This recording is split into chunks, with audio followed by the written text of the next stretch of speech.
আসসালামু আলাইকুম প্রিয় শিক্ষার্থীবৃন্দ, আশা করি তোমরা সবাই ভালো আছো। আজকে আমরা যে অঙ্কগুলো সমাধান করব তা হলো অষ্টম শ্রেণীর অনুশীলনী 2.1-এর 14 এবং 15 নম্বর অঙ্ক। তাহলে আমরা যদি আমাদের আজকের প্রথম অঙ্কটার দিকে একটু লক্ষ্য করি, আমাদের প্রথম অঙ্কটির মধ্যে বলা হয়েছে বার্ষিক 10% মুনাফায় 3000 টাকা এবং 8% মুনাফায় 2000 টাকা বিনিয়োগ করলে মোট মূলধনের উপর গড়ে শতকরা কত টাকা হারে মুনাফা পাওয়া যাবে। শতকরা কত টাকা হারে যেহেতু বলছে, তাহলে এখানে আমাদের বলা হয়েছে মুনাফার হারটা নির্ণয় করার জন্য। আমাদের এখানে দুইটা ক্ষেত্র দেওয়া আছে, প্রথমে হলো 10% এবং পরবর্তীতে 8%। আমরা যদি এতটুকু পর্যন্ত প্রথম ক্ষেত্র ধরি এবং এরপরে বিনিয়োগ পর্যন্ত যদি আমরা দ্বিতীয় ক্ষেত্র ধরি, আমাদের অঙ্কটি হয় প্রথম ক্ষেত্রে। আমাদের প্রথম ক্ষেত্রের মধ্যে বলা হয়েছে 10% মুনাফায়, অর্থাৎ মুনাফার হারটা দেওয়া আছে। আমরা মুনাফার হারকে আর দ্বারা প্রকাশ করি। মুনাফার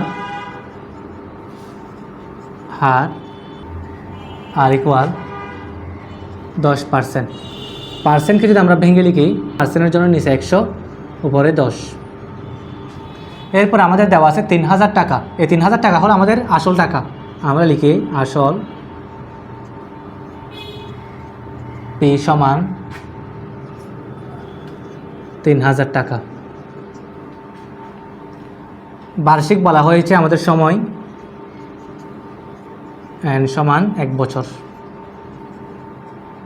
আমাদের এখানে দেওয়া নাই মুনাফা, আমরা মুনাফাটা বের করে নিব। তাহলে আমরা জানি মুনাফাকে আমরা আয় দ্বারা প্রকাশ করি, আই সমান PRN। আমাদের পি এর একটি মান দেওয়া আছে 3000 গুণ আর এর মান দেওয়া আছে 100 আর এদিকে 10 গুণ n এর মান দেওয়া আছে 1 বছর। আমরা যদি এখানে দুটা শূন্য থেকে এখানে দুটা শূন্য কাটি, 30 যদি আমরা 10 দিয়ে গুণ দিই, তাহলে আমাদের হয় 300 টাকা।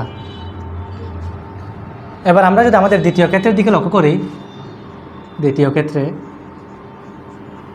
আমাদের মুনাফার হার দেওয়া আছে 8%।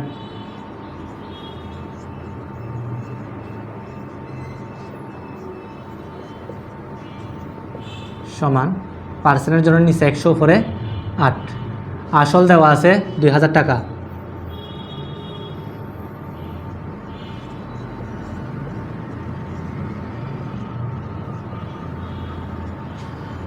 আমাদের সময় হলো বার্ষিক 1 বছর।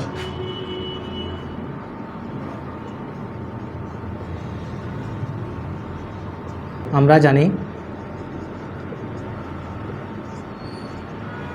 I equal PRN। পি এর মান দেওয়া আছে 2000, আর এর মান দেওয়া আছে n এর মান 1। এখানে দুইটা শূন্য যদি আমরা এখান থেকে দুইটা শূন্য কাটি, 20 দিয়ে যদি 8কে গুণ করি, তাহলে আমাদের হয় 160 টাকা। মধ্যে বলা হয়েছে মোট মূলধনের উপর গড়ে শতকরা কত টাকা হবে। এখানে আমাদের আসল রয়েছে দুইটি, একটা হলো 3000 টাকা, আরেকটি আছে 2000 টাকা। আমরা মুনাফাও পেয়েছিলাম দুইটি, একটা হলো 300 টাকা, আরেকটা হলো 160 টাকা।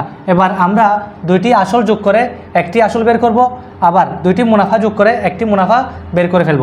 এবার আমরা এখানে লিখব মোট আসল সমান একটি আসল 3000 টাকা যোগ আরেকটি আসল 2000 টাকা। আমাদের আসল হয় 5000 টাকা। একই রকমভাবে আমাদের মুনাফা যেহেতু দুইটি মুনাফাকে আমাদের এখানে যেহেতু মূলধনের উপর বলছিল, আমরা দুইটি মুনাফাকে একসাথে করে দেব। মোট মুনাফা সমান 300 যোগ 160 টাকা। তাহলে আমাদের হয় 460 টাকা। আমরা এখানে আসলও পেয়ে গেছি, মুনাফাও পেয়ে গেছি। এখন আমরা মুনাফার হারটা বের করে ফেলব। এবার আমরা এদিকে লিখব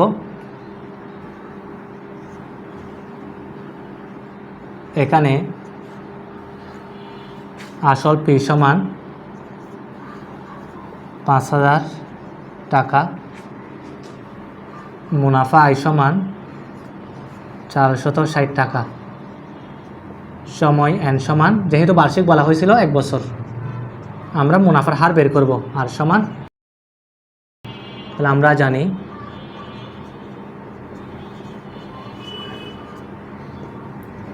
আই সমান পি আর এন। যেহেতু আমরা আর এর মান বের করব, তাই আমরা পুরো রাশিটাকে পক্ষান্তর করে দিব। P R N equal I, আরকে রেখে পি এবং এনকে অন্য পাশে পক্ষান্তর করে দিব।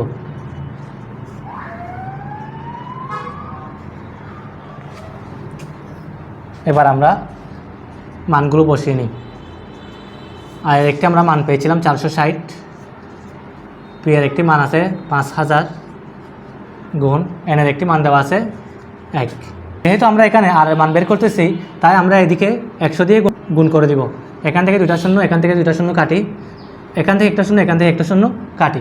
এবার আমরা যদি এখানে 46কে 5 দ্বারা ভাগ করে দিই, তাহলে আমাদের হয় 9.2%। তাহলে এটি হলো আমাদের উত্তর। আশা করি তোমরা সবাই বুঝতে পেরেছ। এবার আমরা আমাদের 15 নম্বর অঙ্কের সমস্যার সমাধানে চলে আসি। আমাদের 15 নম্বর অঙ্কের মধ্যে বলা হয়েছে রড্রিক গোমেজের 3 বছরের জন্য 10,000 টাকা এবং 4 বছরের জন্য 15,000 টাকা ব্যাংক থেকে ঋণ নিয়ে মোট 9,900 টাকা মুনাফা দেন। তাহলে তিনি 3 বছরের জন্য 10,000 টাকা এবং 4 বছরের জন্য 15,000 টাকা ঋণ নিয়েছিলেন। এই ঋণের টাকা বাবদ 9,900 টাকা মুনাফা দেন। উভয় ক্ষেত্রে মুনাফার হার সমান হলে মুনাফার হার নির্ণয় করো। আমরা কিন্তু এখানে মুনাফার হারটা জানি না। রড্রিক গোমেজ যে টাকাটা নিয়েছিল, তিনি 3 বছরের জন্য নিয়েছিল 10,000 টাকা এবং 4 বছরের জন্য নিয়েছিল 15,000 টাকা। 3 বছরের জন্য 10,000 টাকার কত টাকা মুনাফা আসে সেটা কিন্তু এখানে বলে দেয়নি, এবং 4 বছরে যখন 15,000 টাকা ব্যাংক থেকে ঋণ নিয়েছিল, 4 বছরে কত টাকা মুনাফা আসছিল সেটাও আলাদা করে বলে দেয়নি। শুধুমাত্র এখানে বলা হয়েছে 3 বছরের যত টাকা মুনাফা এবং 4 বছরের যত টাকা মুনাফা, দুটোটা মিলে মোট মুনাফা হলো 9,900 টাকা। আমরা এখানে সর্বপ্রথম 3 বছরের মুনাফা এবং 4 বছরের মুনাফা এগুলোকে আলাদা আলাদা করে বের করে ফেলবো। তাহলে আমরা যদি আলাদা আলাদা বের করি, প্রথম ক্ষেত্রে মুনাফার হার দেওয়া নেই, আমরা ধরে নিব মুনাফার হার আর সমান ক। আমাদের আসল হলো 10,000 টাকা, আসল পি সমান 10,000 টাকা, সময় এন সমান 3 বছর। এখান থেকে আমরা মুনাফাটা বের করে নিব। তাহলে মুনাফা বের করার জন্য আমরা একটি সূত্র জানি। আমরা জানি আই সমান পি আর এন সমান পি এর মান দেওয়া আছে 10,000 গুণ, তাহলে আমাদের আর এর মান পার্সেন্টের জন্য 100 উপরে ক গুণ এন এর মান দেওয়া আছে 3। আমরা যদি এখানে 2টা শূন্য কাটি, একদিক থেকে 2টা শূন্য কাটি, তাহলে আমাদের হয় 3 আর 100 গুণ করলে 300, আর এদিকে ক গুণ করলে হয় 300 ক। আমাদের 3 বছরের মুনাফা হলো 300 ক টাকা। এবার আমরা 4 বছরের মুনাফাটা বের করে নিব। দ্বিতীয় ক্ষেত্রে মুনাফার হার আর সমান তাও ক আমরা ধরে নিয়েছিলাম, পি আমাদের আসল দেওয়া আছে 15,000 টাকা, এদিকে পার্সেন্ট আকারে,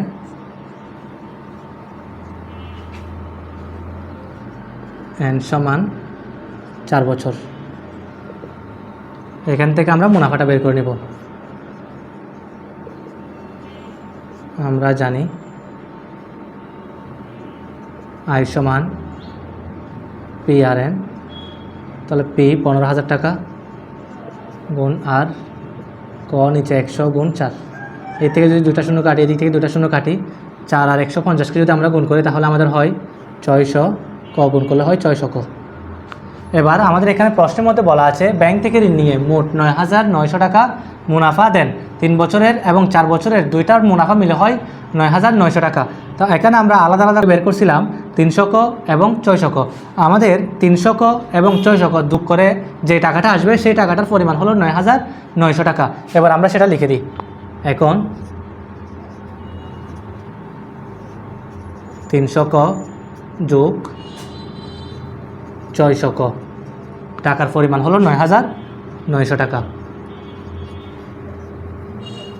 বা 300 এবং 600 যোগ করলে আমাদের হয় 900 ক সমান 9,900 টাকা।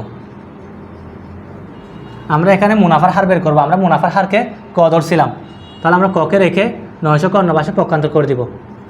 গুণ আকারে আছে, অন্য পাশে গিয়ে সেটা হয়ে যাবে ভাগ। নিচে 900, এখান থেকে দুটা শূন্য আমরা কাটি দিই, 9 দিয়ে 99কে ভাগ করলে আমাদের থাকে আর 11। সুতরাং ক সমান 11। যেহেতু আমাদের এটা মুনাফার হার ছিল, সেই জন্য আমরা এখানে পার্সেন্ট ব্যবহার করব। তাহলে এটি আমাদের উত্তর। আশা করি তোমরা সবাই বুঝতে পেরেছো।